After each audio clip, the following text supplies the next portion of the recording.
Cahier, stylo, le thé, c'est parti. Bonjour et bienvenue dans Play, Pause, Cut, le podcast qui vous emmène en salle de montage. Je m'appelle Yasmina Jaffry et j'ai envie de vous faire découvrir mon métier à travers le témoignage de celles et ceux qui le font. C'est un métier de l'ombre qui me va très bien. On est au service du film, on est là pour faire le meilleur film possible. Dès que tu commences à dérocher, c'est comme si c'était une sorte de pacte qui se crée entre les images et nous. On est souvent confronté au problème de redonner aux archives qu'on a déjà vues partout une nouvelle vérité qui fait qu'on les regarde à nouveau. La 3D, c'est un truc qui est vachement intéressant à monter parce que tu dois tout fabriquer. C'est beaucoup d'imagination et en fait le son aide beaucoup aussi. Play, pause, cut.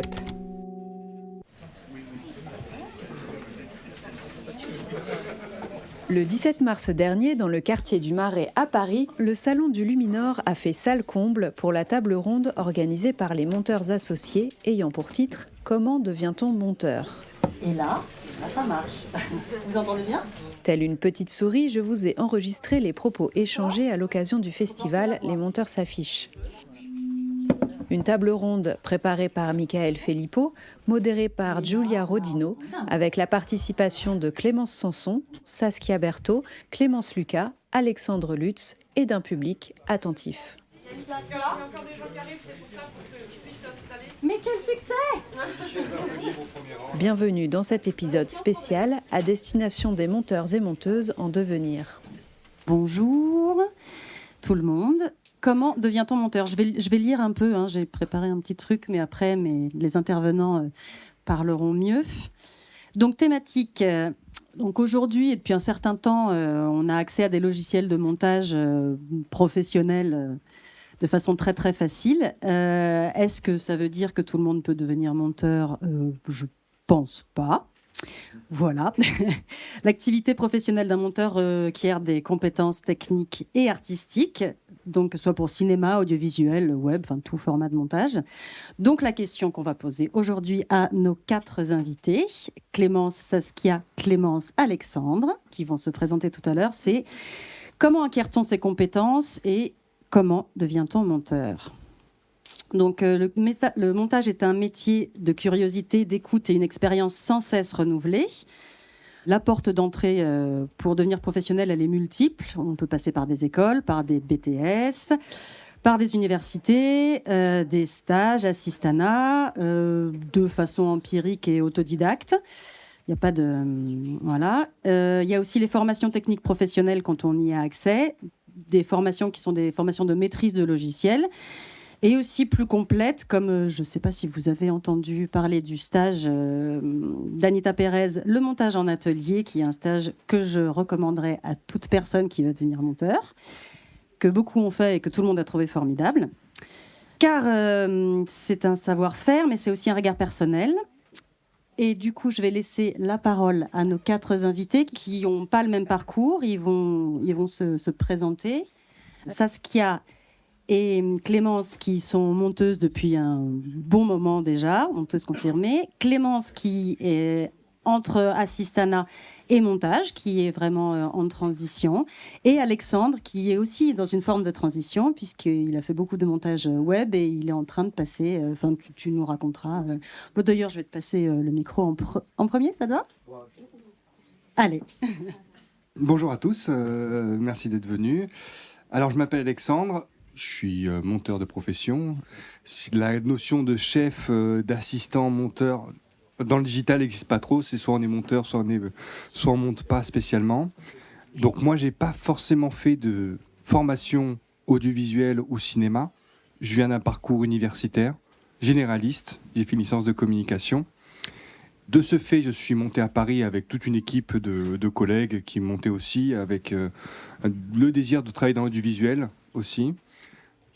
De ces différentes rencontres, j'ai bossé pour plein de structures différentes, sur du clip, sur de la pub, sur du court-métrage aussi, avec d'autres réseaux, d'autres gens qu'on rencontrait, qui venaient d'autres facs, d'autres écoles. Et empiriquement, petit à petit, on a commencé à monter de la grosse publicité avec un budget conséquent, des choses qui se rapprochent de diffusion télé, c'est-à-dire les petits clips devenaient des clips produits par des maisons de disques qui étaient diffusés à la télé. Nos courts-métrages commençaient à avoir des financements. Et donc, petit à petit, en même temps que toute cette équipe montait professionnellement, moi aussi, en tant que monteur, je montais professionnellement. Aujourd'hui, mon activité principale, c'est le montage de bandes-annonces dans le monde du documentaire, qui est un truc très très précis de niche, qui a fait que j'ai pu quitter Paris et rentrer dans ma province, puisque le téléphone il sonne tout seul en ce moment, ce qui m'a aussi permis de créer ma boîte de prod et de me lancer un peu plus dans le documentaire, un peu plus conséquemment. J'ai essayé de faire rapide, j'ai sauté plein d'étapes, mais voilà. Bonjour, je m'appelle Clémence Sanson. Alors moi j'ai un parcours un peu différent de celui d'Alex. J'ai un peu fait un parcours, on va dire classique, c'est-à-dire que je connaissais pas bien les métiers du cinéma, donc je pensais qu'il y avait que des réalisateurs derrière les films, mais c'est pas vrai. En fait, on nous a menti. Il y avait plein de monde, il y a une grande équipe.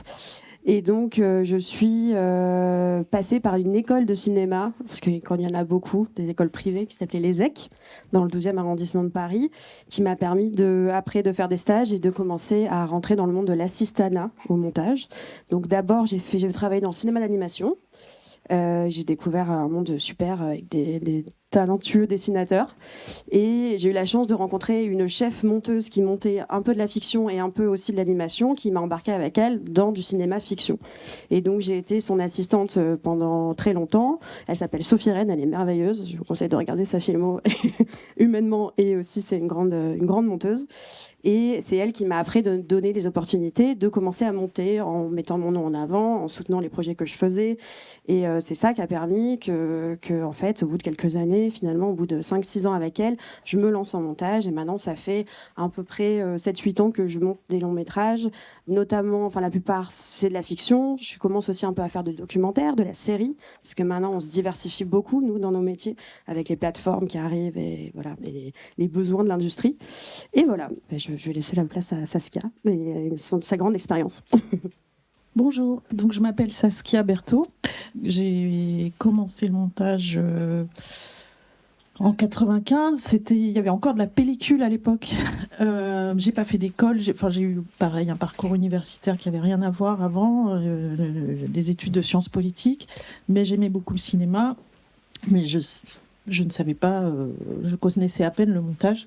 Et puis on m'a dit, ça pourrait peut-être t'intéresser. Je connaissais des étudiantes monteuses en Belgique, à l'INSAS. Donc je suis allée les voir travailler dans leur salle de montage. J'ai été petite main sur des courts-métrages. Je me suis dit, bon, ça m'intéresse. Et donc, j'ai fait un premier stage sur un long métrage de fiction. Puis j'ai enchaîné plusieurs stages, puis assistanat. Et ensuite, peu à peu, je suis devenue monteuse. Au bout de quelques années, j'ai monté quelques longs métrages de fiction. Et ces dernières années, je monte surtout davantage de documentaires. Voilà. Bonjour, moi je m'appelle Clémence Lucas. J'ai fait une école d'audiovisuel en banlieue parisienne parce que j'avais envie de faire du cinéma, mais je ne savais pas exactement quoi comme métier exactement. Donc j'ai fait une école qui s'appelle 3IS, l'Institut international de l'image et du son à Elancourt. Et ce qui était pas mal dans cette école, c'est qu'elle était en 3 ans et il y avait possibilité pendant 1 an et demi de faire de toucher plein de métiers différents dans le cinéma et après de se spécialiser. Donc moi, je me suis spécialisée en montage parce que du coup, j'ai testé plein de choses et je trouvais que le montage, c'était quelque chose qui me ressemblait et j'aimais bien le côté fabrication, le côté un peu manuel. Quand je suis sortie de l'école, j'ai fait un stage dans un laboratoire qui s'appelle M141, qui fait des longs métrages surtout, de fiction, du cinéma, du documentaire. Et ça, c'est vraiment un stage, une opportunité qui m'a permis de rencontrer des gens, des monteurs. Et du coup, après ça, j'ai commencé à faire de l'assistanat avec plusieurs monteurs. Et voilà. Et quand ça se passait bien, ils me rappelaient. Donc, j'ai travaillé en gros avec 2-3 monteurs assez régulièrement sur plusieurs films. Et là, maintenant, je suis dans une période un peu de transition où j'essaye de... en fait, les monteurs avec qui j'ai travaillé, ils m'ont beaucoup appris. Et maintenant, j'essaye de passer moi-même chef. Donc, j'oscille encore un peu entre continuer à faire de l'assistanat parce que c'est quelque chose que j'aime bien, et me lancer, voler un peu de mes propres ailes et prendre mes propres projets, tout ça. Donc là, j'ai monté 2-3 séries et je suis en train de monter un documentaire. Mais voilà, je me sens encore un peu en période de transition, entre guillemets, avec les doutes que ça apporte. Et j'ai fait aussi le stage dont tu parlais avec Anita, qui est un super stage, pas vraiment destiné aux assistants, enfin qui est assez large, mais enfin il y avait beaucoup d'assistants monteurs qui avaient fait beaucoup d'assistanat et avaient besoin d'un petit coup de pouce pour se remettre vraiment à monter et reprendre confiance. Et c'était un stage hyper intéressant. Donc voilà. Donc toi, tu as fait une école et donc tu as appris le logiciel à l'école. Vous, non. Vous avez appris en stage, en regardant du coup l'assistante monteuse faire l'assistanat, la monteuse, etc. de façon... Ben oui, parce que en pellicule, il y avait besoin d'une stagiaire et d'une assistante du début à la fin du montage, tous les jours. On était dans la même salle que l'équipe réalisation-montage. Et donc moi, j'ai appris en tendant l'oreille, en écoutant tout. Pendant que je rangeais les chutes, pendant que je synchronisais les rushs, je tendais l'oreille et j'écoutais les conversations et on suivait toutes les étapes du film. On était là tout le temps. Aujourd'hui, c'est pas le cas. Et c'est un vrai problème. Et moi, je suis très frustrée aujourd'hui de ne pas pouvoir transmettre à des plus jeunes de la même façon dont moi j'ai appris, quoi. Toi, tu n'as pas commencé en pellicule, par contre, parce que c'est vrai que la pellicule, ça avait ça de particulier, d'entendre toutes les étapes, de commencer à faire, ce qui, a priori, n'a pas dû être le cas pour toi, parce que quand tu commences, par exemple, dans le laboratoire M141, au début, en stage, tu n'es pas dans la salle du monteur, tu n'es pas à côté, tu n'es pas en contact avec le projet en lui-même. Tu commences par quoi? Faire des synchros En labo, en fait, je faisais des synchros sur plusieurs films en même temps. Parce que la grande mode depuis un certain temps, c'est que les boîtes de production payent des labos pour faire la synchro et pas des assistants. Donc en fait, ils prennent des stagiaires ou des jeunes assistants pour faire des synchros toute la journée sur plusieurs films. Donc quand on fait ça, on voit pas trop les monteurs. Et moi, ce que j'ai fait en arrivant, c'est que je faisais les synchros et je poussais pour rencontrer les monteurs, aller les voir. Et j'ai un peu poussé les portes comme ça pour pouvoir les rencontrer, mais c'est pas du tout une évidence, quoi. Voilà, je pense que ça, c'est un excellent conseil, à part le fait qu'il faut vraiment avoir des assistants monteurs pour tous les monteurs, mais il faut aller plus loin, parce que sinon, en effet, en étant dans un labo comme ça, on ne voit pas le film se faire et il n'y a pas de transmission du métier de monteur. Donc on peut avoir une transmission technique, mais pas du métier. En tout cas, pour ce qui concerne la fiction, le documentaire de création, ou des choses que toi, tu entendais en salle de montage quand c'était en pellicule. Et ce qui est compliqué aussi, de temps en temps, j'essaye de... Alors, en documentaire, les assistants, des fois, il n'y en a même pas au début, parce que c'est les réalisateurs qui rentrent leur rush tout seuls dans la machine, ou c'est la production qui paye... 2 jours quelqu'un que je croise même pas et que j'arrive après sur le projet. Mais quand il arrive quand même que j'arrive à en voir certains, je quand même les invite à venir assister au visionnage à chaque projection pour qu'ils puissent suivre les étapes. Alors, ils sont pas là tout le temps dans la salle de montage. J'ai tenté quelques fois, mais les réalisateurs aussi c'est pas évident pour eux non plus d'accueillir quelqu'un qui va être assis sur une chaise derrière nous, parce que moi, quand j'étais assistante, que j'écoutais les conversations, je faisais des choses en même temps. J'étais là, de toute façon, il y avait une nécessité que je sois là, donc la question se posait pas. Ma place était légitime. Là, aujourd'hui, d'imposer un stagiaire ou un assistant dans la salle qui reste assis et qui regarde, c'est pas facile. Moi, j'ai commencé comme ça. Ouais. J'ai squatté une salle de montage pendant 6 mois, derrière, à rien faire, mais parce que le monteur était vraiment super sympa. Donc, mais évidemment, c'est pas... Mais moi, je suis ouverte à ça, mais les réalisateurs, souvent, ne comprennent pas du coup parce qu'ils sont aussi en situation de fragilité, quoi. Et donc, quelqu'un assis, c'est plus difficile. Et toi? Nous, on est plus les petites mains qui viennent de jour qu'elles ne croisent pas. C'est-à-dire quand on arrive à se greffer dans les grosses productions et qu'on vient d'un parcours un peu digital, des gens qui viennent de l'auto-entreprise, c'est les fameuses petites mains qui viennent 2 jours après ou 2 jours avant qu'on ne voit pas spécialement les monteurs.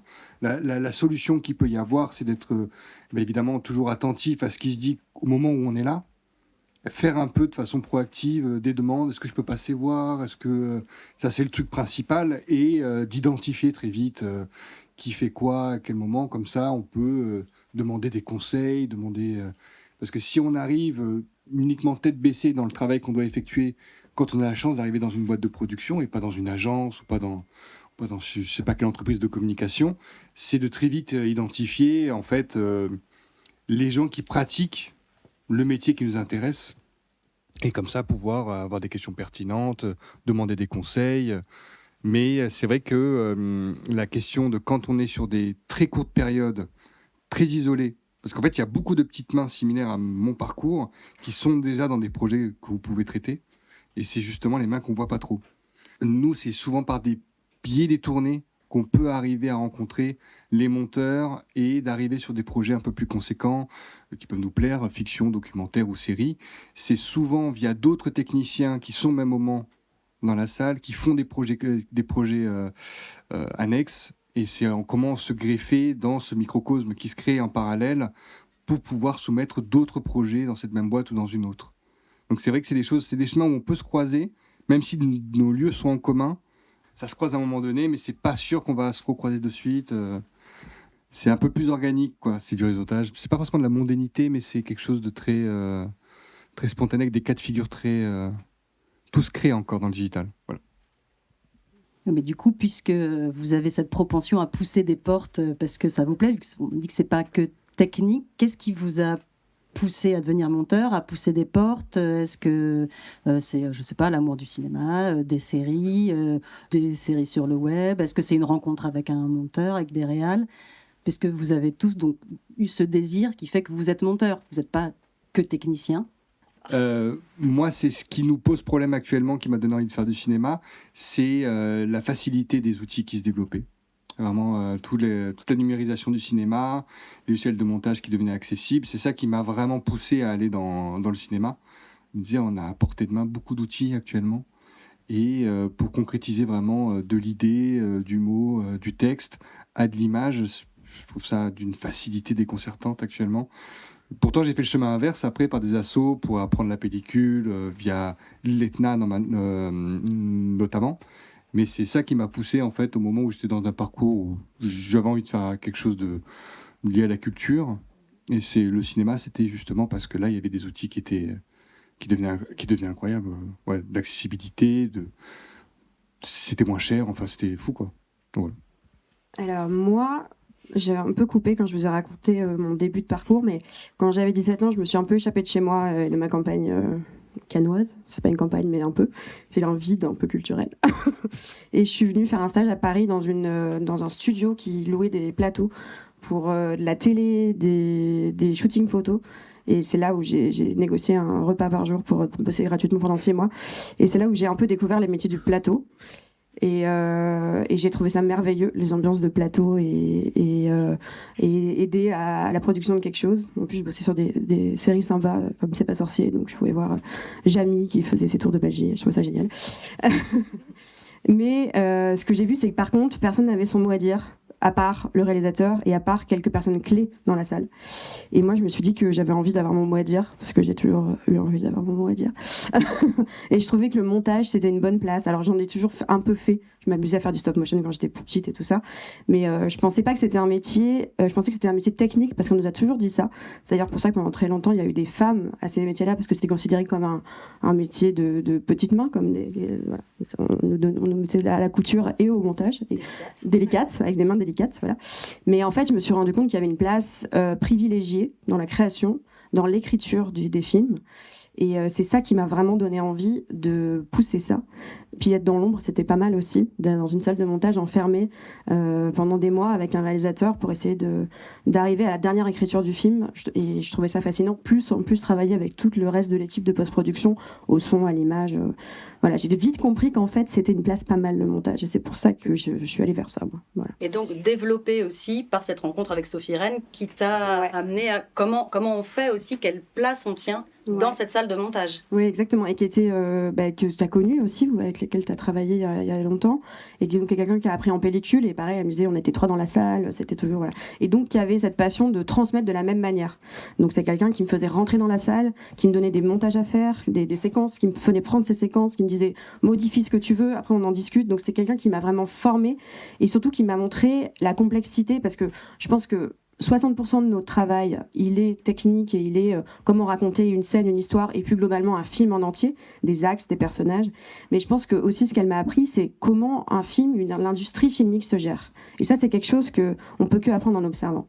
Parce qu'il y a des conflits des fois, il y a le manque de confiance, il y a des gens qui s'engueulent, et en fait, nous, on est un peu ce liant-là, et on va être la personne on a un peu un rôle de diplomate, de psychologue, voilà, en fait, c'est un peu, voilà, c'est pas que technique le montage, il y a aussi une partie vraiment humaine, et comment arriver à gérer, parce que souvent, il y a des enjeux qui sont incroyables, il y a beaucoup d'argent, il y a beaucoup de passion, il y a des gens qui écrivent depuis 5 ans, 10 ans leur film, qui le mettent, enfin, voilà, on arrive à un moment de vulnérabilité du réalisateur, des productions qui se sont mis, des distributeurs qui d'un coup doivent vendre parce que dans les films n'a pas marché. Donc c'est vraiment un poste clé aussi humain, et il faut garder toujours pour moi la tête froide et être la personne qui va créer du lien entre tous ces départements-là et que tout le monde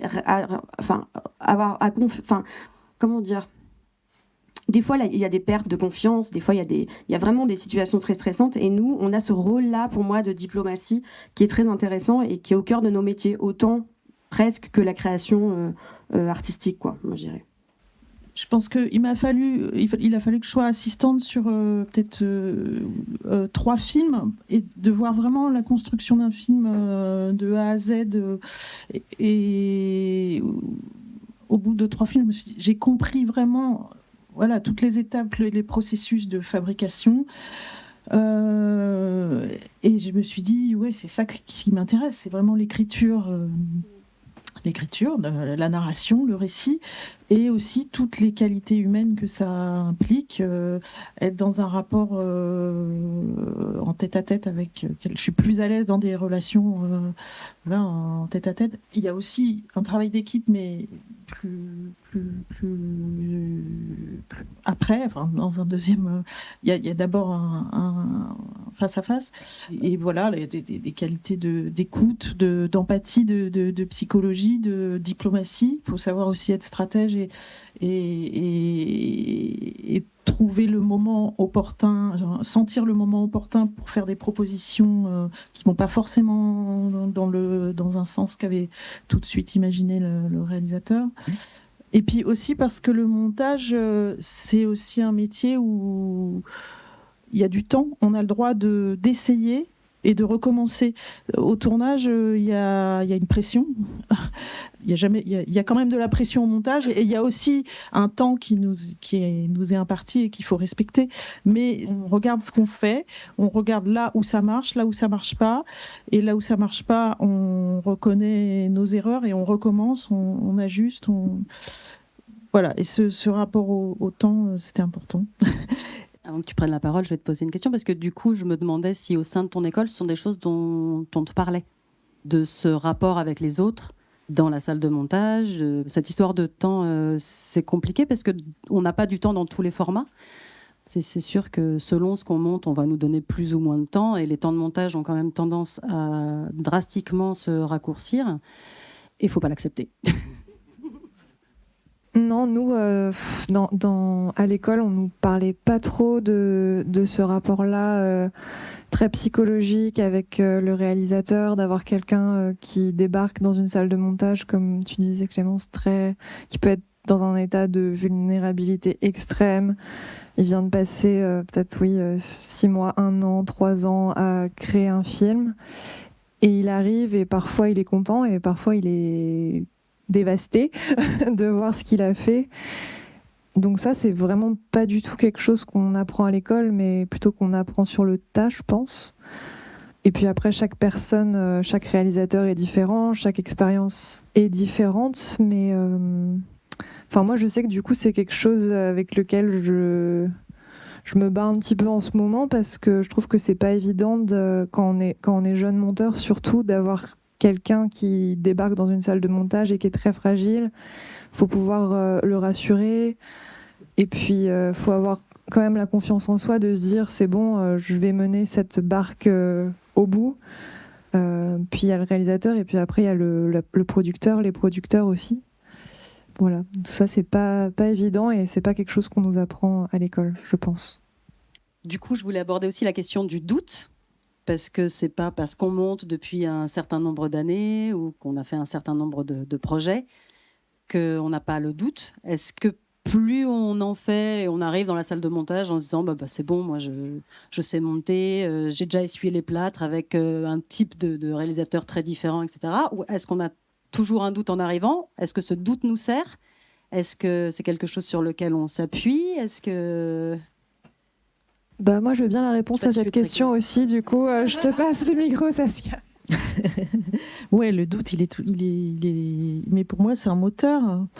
Quand on va commencer un film avec un réalisateur ou une réalisatrice avec qui on n'a jamais travaillé, il y a toujours il y a une appréhension parce que c'est une nouvelle rencontre. On ne sait pas si on va bien se rencontrer, si la confiance va arriver vite. Et voilà, c'est nouveau. Il y a une inconnue, mais voilà, ça fait.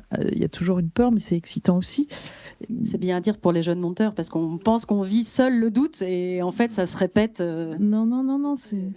Après, il y a aussi le doute quand on monte, quand on cherche le film, où on essaye, on fait des propositions, on n'est jamais sûr tant qu'on ne l'a pas essayé, en fait. Il y a quelque chose de très empirique dans le montage, parce qu'on peut discuter de telle ou telle option à choisir, avoir des idées a priori, de se dire non, ça, on ne va pas aller dans cette direction parce que ça risque de ne pas marcher.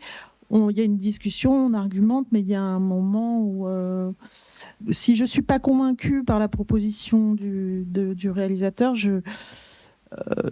et que j'en doute, je ne vais pas forcément lui dire tout de suite, je vais essayer aussi ce qu'il propose parce qu'il a besoin de le vérifier par lui-même. Et puis après, on en discute, mais après expérience, quoi. Oui, non, le doute, il est présent, même, je dirais pas au début de chaque projet, je dirais à plusieurs étapes. La première étape, c'est de convaincre un réalisateur, une réalisatrice qu'on a compris ce qu'il voulait faire et qu'on va lui apporter quelque chose. Et à chaque étape, dès qu'on va montrer la production, en fait, c'est un peu dur ce que je vais dire, mais on est un peu sur des chaises éjectables, nous les monteurs. Et donc, il y a à peu près 3 étapes dans le film où on peut nous dire « merci, mais non merci, on va prendre quelqu'un d'autre ». Je veux pas vous faire peur. Moi, on m'a dit c'est comme ça et il faut le savoir. Et plus tu le sais et plus tu t'attends à être viré, moins ça va faire mal et moins ça en arrivera. C'est-à-dire, on m'a toujours dit ne sois pas confortable. Voilà. Dis-toi toujours que tu as des choses à prouver. En plus, c'est une motivation, comme dit Saskia très bien. Je trouve que c'est ça qui nous pousse toujours à nous challenger et à challenger ce qu'on est en train de faire. Et oui, on est remplaçable. Et oui, ça peut pas bien se passer avec un réalisateur, avec une production, avec un distributeur. Et ils vont peut-être avoir envie d'aller chercher d'autres pistes avec quelqu'un de nouveau. Ça arrive. C'est pas grave. Mais c'est ce doute-là, comme dit Saskia, je pense qu'il y a un moteur aussi pour nous-mêmes en permanence remettre en question. Moi, il y a un truc que je cultive beaucoup, c'est que je pense pas avoir raison. Jamais. Et je trouve que c'est bien. Donc quand un réalisateur il arrive avec des idées ou une réalisatrice et que je me dis oh là là c'est n'importe quoi, c'est forcément nul, je le fais quand même. Et puis souvent je me dis ah oui, voilà. En fait c'était pas si nul. Et donc voilà, c'est la surprise. Moi ce que je fais aussi beaucoup c'est que je travaille sur mes convictions. Donc quand j'ai des convictions d'une direction d'un film ou d'une scène je vais la faire quand même et je vais faire la version du réalisateur. Et il y a un moment où si je sens que c'est opportun, comme disait Saskia, je vais la sortir et on va regarder ensemble et on va en discuter. Mais je prépare mes petits dossiers moi de mon côté parce que j'ai quelques intuitions de choses où je me dis là c'est intéressant en tout cas ce que je veux proposer. Voilà sur les doutes. Alex, toi qui es aussi. Oui, toi c'est pas les mêmes formats, mais bien sûr. C'est similaire. Ouais. T'es peut-être plus seul aussi, je me rends pas Ah forcément oui, compte. il y a des projets où je vais vraiment tout seul, il y a des projets où je vais demander à être seul et à enlever le réalisateur de la bout de l'équation. Parce que justement, trop sensible, on a un moment où il cherche des fonds et là, il empêche la bande-annonce d'être vraiment pertinente. Mais il y a des projets où justement, j'ai été missionné soit par la distrib. Le même projet, je peux être missionné une fois par la distrib, une fois par la productrice, une fois par le réal. Et en fait, ce que je dirais qui est assez intéressant, le doute, c'est quel est mon interlocuteur principal au moment où je suis dans le projet. Parce que des fois, c'est intéressant de défendre le réalisateur. Des fois, c'est intéressant d'être du côté du producteur. En fait, c'est parce que il y a le côté purement matériel, c'est qui va m'embaucher par la suite. On peut voir ça comme ça aussi. Parce que la question, et c'est là où il ne faut pas trop mettre d'ego, parce que la question de la loyauté ne se place pas comme ça. En fait, c'est une question humaine de si on fonctionne sur tel ou tel projet. Et c'est vrai que le doute, et pour en rembrayer sur la question d'avant, c'est vraiment de savoir qu'est-ce que j'ai à dire, est-ce que c'est pertinent de le dire, à qui je le dis. Parce qu'en fait, il y a une apparente horizontalité quand on est en salle de montage, parce qu'on peut avoir des mails non consolidés de la part de la production, de la distribution, du réal qui est parti s'absenter en rendez-vous, et il n'y a pas d'hierarchie dans les retours qu'on va avoir. Et c'est savoir à un moment donné qui... si j'arrive pas à tout rassembler en un seul retour, qui va dominer là-dessus sans que ça tombe sur moi. Parce qu'en fait, on peut avoir un distributeur qui peut être très affirmatif, mais qui après, face à la salle de montage, dit non, mais là, tu fais n'importe quoi, alors qu'on a fait exactement ce qu'il voulait.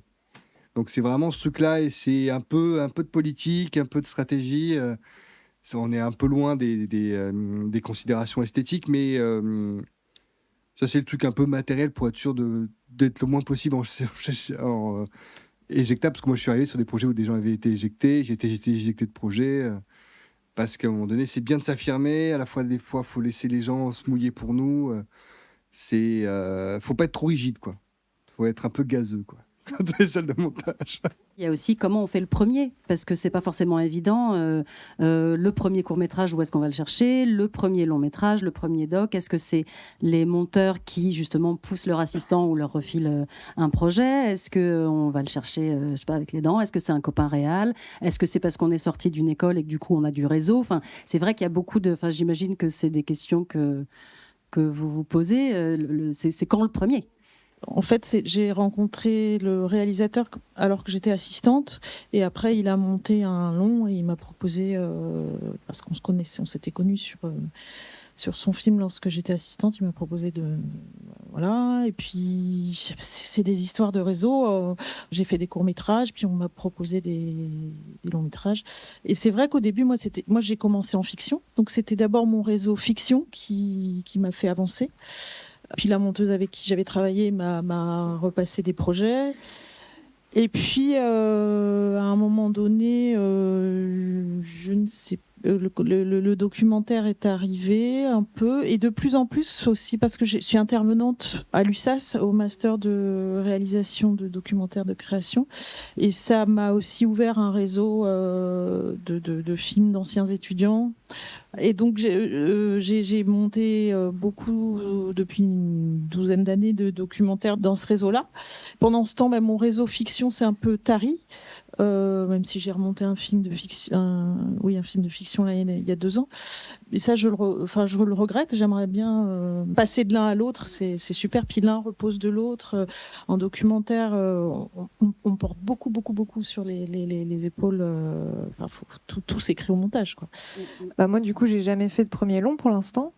Mais des cours, j'en ai fait. C'est vrai que ça vient un peu de partout. Et j'ai l'impression qu'il faut pas fermer de porte, que c'est beaucoup de réseaux, des gens qu'on rencontre. Pour moi, c'est venu à la fois des monteurs avec qui j'avais travaillé, mais aussi parfois d'autres assistants, parce qu'il y a quand même une forte solidarité entre les assistants monteurs sur Paris, partout. Que tu croises où, du coup? Que je croise en vrai dans les labos, là où on monte les films, dans les labos où on a les salles de montage et où on se croise beaucoup. Après, il y a aussi un petit groupe avec Clémence, on était sur ce groupe-là, des assistants monteurs. C'est un petit groupe d'assistants qui se retrouvent sur Facebook. Et donc, il y a une vraie solidarité où on se refile un peu des projets, des choses, que ce soit de l'assistanat ou alors des projets de montage, de court-métrage. Et après, moi, la première série que j'ai commentée, c'était avec un monteur qui avait fait son premier long et je l'avais assisté sur son premier long. Et après, on lui a proposé une série. Et en fait, la série, il y a souvent l'occasion d'avoir 2 ou 3 monteurs. Et là, il a dit, ah bah, moi, j'ai mon assistante qui monte et elle est dispo. Et puis, du coup, j'ai monté la moitié de la série avec lui. Donc, on avait vraiment chacun nos épisodes. C'était super intéressant parce que c'était à la fois rassurant pour moi d'avoir quelqu'un qui lead un petit peu le montage de la série et en même temps d'avoir vraiment mes épisodes et une responsabilité aussi sur ça. Peut-être passer un peu la parole à la salle s'il y a des questions. Oui, bonjour. Suite au récent développement, par exemple, de l'intelligence artificielle, est-ce que vous pensez que la profession pourrait être menacée, notamment Et disons que je pense que fiction documentaire, ça va, mais c'est les portes d'entrée pour les autodidactes, donc tous les petits jobs dans la communication. Là, par contre, ça va être compliqué. C'est les petits jobs par lesquels j'ai commencé, les petites campagnes Instagram, les petites vidéos YouTube, les petites campagnes Facebook. Celles-là vont être fortement impactées, c'est déjà un peu le cas. C'est-à-dire que c'était une porte d'entrée pour se professionnaliser, pour devenir intermittent du spectacle, pour entrer du monde. Là, ça devient une impasse et surtout que le gros problème, c'est que ces outils-là ne rentrent jamais en... En fait, je vois pas comment tu peux passer de 1000 journées à Avid où, enfin, il n'y a pas de passerelle. Alors que mine de rien, avec les outils que j'avais appris moi à l'époque, première à Avid, il y a des passerelles. Alors que là, c'est plus tous les métiers de la com, en fait, qui vont être fortement impactés, où en fait, ils vont petit à petit abandonner tout le rapport à l'audiovisuel, je pense. Les petites boîtes, hein. Les grosses vont toujours faire appel à des équipes de type ciné, mais... Enfin, j'ai pas l'impression, après, c'est l'assistanat, peut-être, avec la reconnaissance automatique pour les synchros, et encore, ça a déjà lieu. Moi, j'y connais pas grand-chose en intelligence artificielle, mais c'est vrai que c'est un sujet qui revient souvent un peu dans les discussions en ce moment. Et moi, j'ai l'impression que ce qui en ressort, en tout cas au niveau de la fiction, c'est qu'on voit pas trop comment une intelligence artificielle pourrait choisir le meilleur jeu de l'acteur, coupé à la seconde parce que l'émotion, en fait... Enfin, après, encore une fois, j'y connais rien. Peut-être que l'intelligence artificielle, elle gère l'émotion. Mais en tout cas, nous, c'est un peu notre fond de commerce. Et pour l'instant, à ma connaissance, j'ai pas l'impression qu'elle fasse ça. Mais après, je sais pas. Je pense que ça dépend aussi de l'attente que les producteurs ont de ce qu'on leur fournit. Moi, je travaille entre autres pour une quotidienne et qui est des petits modules. C'est une émission de voyage sur Arte. C'est des 13 minutes et je pense, pas tout de suite, mais qu'avec les ITV et après les plans qui sont tournés, qu'une intelligence artificielle pourra à terme, dans pas trop longtemps, assez facilement placer. Si le producteur est content parce que ça sera certainement moins sensible, il y aura moins de clin d'œil, mais que ça lui coûte moins cher, il le fera. Enfin, après, à nous aussi, pareil, de défendre nos métiers et ce qu'on y apporte. Parce que c'est pas... on est pas mal de monteurs, tu as des monteurs qui considèrent qu'ils bouchent les trous avec les plans. Voilà. Moi, c'est pas comme ça que je vois mon travail. Donc c'est aussi comment nous, on vend ce qu'on fait. Bonjour. Bon, déjà, je tiens à vous remercier. C'était super intéressant et à tout le monde pour avoir organisé ça. Donc moi, je voulais rebondir sur ce que vous aviez dit au début sur le fait que les assistants, actuellement, ils sont plus dans le tas, en fait, comme avant. Et je suis complètement d'accord dans l'idée que la meilleure façon d'apprendre, c'est OK, on peut faire une école qui d'ailleurs c'est toujours le cas par rapport aux fictions. Enfin, la dynamique c'est toujours la même. Mais je suis d'accord avec vous que il faut être là, il faut s'asseoir et il faut juste regarder et écouter en fait. Et je voulais savoir votre avis sur si ça continue à être le cas, bah, du coup on va vers où? Enfin, qu'est-ce qui va changer en fait dans la façon où on va monter des films dans, je sais pas, 25-30 ans, Je vais déprimer tout le monde, alors c'est moi. Alors non, faut se battre. Exactement. En fait, ça change effectivement beaucoup en ce moment. Et en fait, ceux qui ont commencé et qui essaient de faire l'assistanat, vous le voyez, on vous en parle beaucoup. L'assistance, pour moi, c'est la mémoire du film. Et c'est ce que j'essaie d'expliquer toujours aux productions, c'est que vous ne gagnez pas de l'argent en nous envoyant les assistants, vous en perdez. Parce qu'à la fin, les erreurs qui sont commises, ça coûte de l'argent. Et je l'ai prouvé sur les 3 derniers projets que j'ai faits. Vous avez perdu 15 000 € là, vous avez perdu 20 000 € là. On a changé 3 fois de musicien là, parce qu'on n'avait pas d'assistant. Et donc ces liens-là, on essaie, nous, toujours de les refaire aux productions, qui évidemment, eux, ont des contraintes bien plus pécuniaires que nous. Mais on se bat en permanence pour expliquer à quel point c'est pas quelqu'un qui est assis derrière nous en montage, mais c'est quelqu'un qui nous apporte un regard qui est extrêmement précieux avant l'arrivée du réalisateur et pendant l'arrivée du réalisateur, et surtout en fait c'est un métier à part entière, l'assistanat. C'est pas quelqu'un qui, là on parle d'intelligence artificielle, tout ça, techniquement oui, en fait la synchro aujourd'hui OTC ça va finir par être de l'intelligence artificielle, mais moi ce que j'aimerais dire c'est que ce qu'il faut qu'on fasse, c'est qu'on déplace le métier d'assistanat. C'est-à-dire que si la synchro n'est pas effectuée par les assistants, c'est pas grave. S'ils veulent la faire par des intelligences artificielles, très bien. L'assistant, il a un vrai rôle. Et je reviens sur le rôle qu'avait Saskia aussi en pellicule. C'est-à-dire que synchro ou pas synchro, l'assistant, il est là pour plein d'autres choses que de faire point in sur le son, point in sur l'image pour faire de la synchro en fait. Et la transmission. C'est bien plus important. Et la transmission. Et surtout, comment devient-on monteur sans passer par l'assistanat? Ça existe. Aujourd'hui, moi j'ai plein d'amis qui sont monteurs qui n'ont jamais fait d'assistanat et qui ne comprennent pas pourquoi je défends autant l'assistanat. Mais c'est parce que quand je leur demande, est-ce que vous allez au mix? Est-ce que vous allez écouter le son? Est-ce que vous savez quoi dire au mixeur? Est-ce que vous savez comment la narration se passe à telle étape ou telle étape de la post-production après? Ils me disent non, mais moi c'est pas ma partie le son. Je dis bah si, c'est ta partie le son. C'est la continuité de ce que tu fais, de ce que tu racontes, c'est de ton travail en fait. Et tout ça, c'est des choses qui commencent à se perdre, et je pense qu'il faut collectivement, et je pense qu'on le fait parce qu'en fait moi je deviens folle toute seule dans ma salle de montage sans assistant. La vérité c'est ça, c'est que je parle au mur et que je vais taper chez mes voisins, je les embête et je leur dis vous voulez pas boire un café? Donc il y a un moment, il faut qu'on travaille en équipe, on travaille dans le cinéma pour ça, et si on nous met dans une salle seule devant nos en fait on s'en sort pas. C'est-à-dire qu'on le fait et on nous oblige à le faire, mais ce ne sont pas des conditions qui sont agréables, et surtout il y a une énorme perte, et je le rappelle et c'est important à dire, il y a une énorme perte financière à faire ça en fait. Et ça, je pense qu'il faut qu'on continue à informer les producteurs et les nouveaux producteurs qui arrivent dans ces nouveaux process, qui vont naturellement aller voir des boîtes, qui vont faire des deals. Aujourd'hui, on choisit plus nos équipes, par exemple.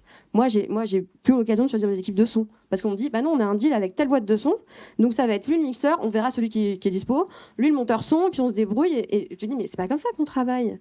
En fait, comme nous, on n'est pas choisi parce que le CV machin, on rencontre les gens, c'est des rencontres humaines, donc je pense qu'il y a un vrai travail aujourd'hui d'information à donner aux nouvelles productions, à rappeler aux anciens et à dire je comprends que vous ayez des contraintes financières parce qu'on ne peut pas non plus faire fi de ce qui se passe en ce moment dans les financements, et voilà, c'est compliqué aussi pour eux, et de dire trouvons une solution qui soit juste et qui soit surtout bonne pour le film et bonne pour l'œuvre du film, voilà. Et je pense que tu as raison de dire que c'est avant tout comment les producteurs considèrent ce qu'ils font.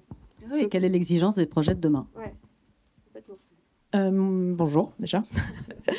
Je suis moi-même actuellement en formation pour devenir monteuse.